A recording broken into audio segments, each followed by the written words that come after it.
ZEE5 ಇರುವಾಗ ನೀವು ನಿಮ್ಮ ನೆಚ್ಚಿನ ಶೋಗಳನ್ನ ಎಂದಿಗೂ ಮಿಸ್ ಮಾಡಿಕೊಳ್ಳುವುದಿಲ್ಲ. ಅದು ಸಂಪೂರ್ಣ ಉಚಿತವಾಗಿ.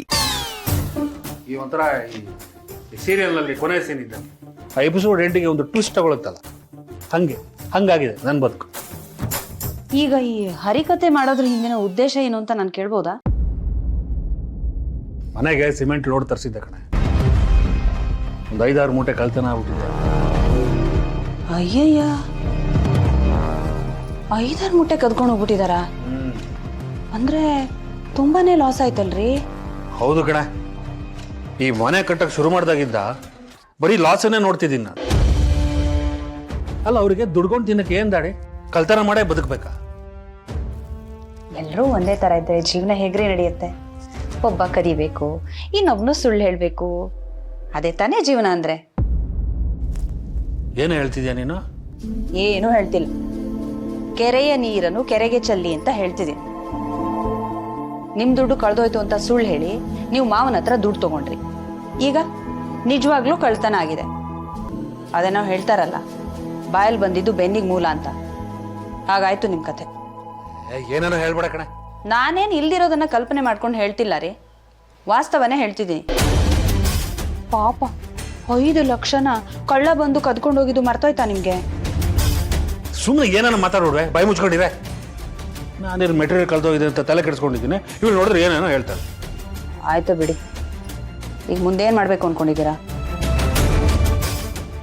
ರಾತ್ರಿ ಮನೆ ಕಾಯೋದಕ್ಕೆ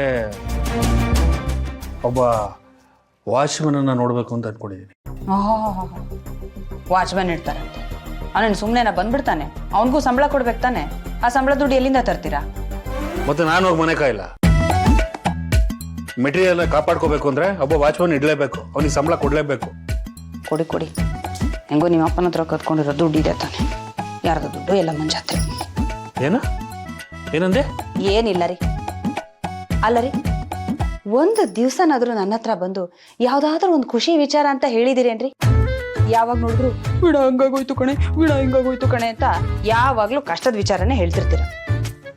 ಅಲ್ಲ ಕಣೆ, ಗಂಡನ್ನ ಇಷ್ಟು ತಾತ್ಸಾರವಾಗಿ ನೋಡ್ತಿಯಲ್ಲ, ನಿನಗೇನು ಅನ್ಸಲ್ವಾ? ಗಂಡ ಕಷ್ಟದಲ್ಲಿದ್ದಾನೆ, ಏನೋ ಒಂದು ಸಹಾಯ ಮಾಡೋಣ ಅನ್ನೋದು ಬಿಟ್ಟು ಏನೇನೋ ಮಾತಾಡ್ತೀಯಲ್ಲ ರೀ. ಬೇಡ ಅಂದ್ರೂ ಮನೆ ಕಟ್ಸಕ್ ಹೊರಟಿರೋದೇ ನೀವು. ನಾನೇನ್ರಿ ಸಹಾಯ ಮಾಡಕ್ಕಾಗತ್ತೆ?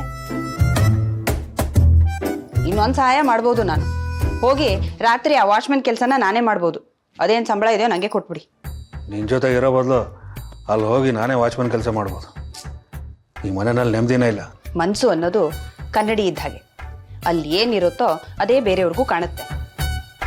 ಒಂದಿನಾದ್ರೂ ಇನ್ನೊಬ್ರಿಗೆ ಒಳ್ಳೇದಾಗ್ಲಿ ಅಂತ ನೀವು ಬಯಸಿದ್ರೆ ನಿಮ್ಗೂ ಒಳ್ಳೇದಾಗ್ತಿತ್ತು.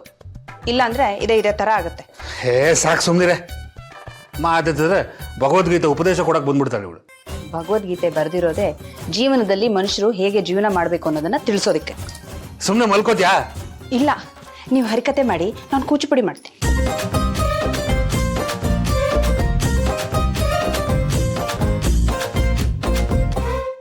ZEE5 ಆಪ್ ಡೌನ್ಲೋಡ್ ಮಾಡಿ ಎಲ್ಲಾ ಸಂಚಿಕೆಗಳನ್ನು ಸಂಪೂರ್ಣ ಉಚಿತವಾಗಿ ನೋಡಿ.